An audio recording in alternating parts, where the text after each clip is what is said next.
Day 8 sa paglalagay at pagpapandaw ng ating fish trap mga master. Sana makahuli ulit. Sana nga.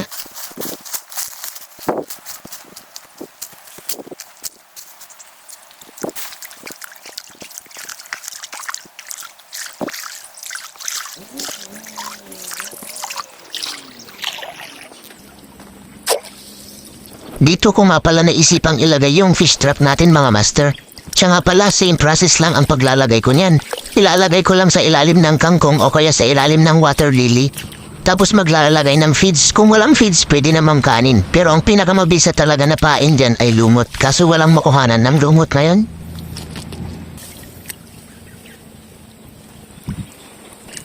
Kung gusto mong malaman kung makakahuli ay tapusin ang buong video na to. Pero bagong lahat, kung di ka pa nakasubscribe sa ating YouTube channel at di ka pa nakafollow sa ating Facebook page, baka naman. The next day.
Yun o, ang dami oh. Salamat, may panggulam na.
Hanggang dito lang muna mga master. Salamat sa panonood.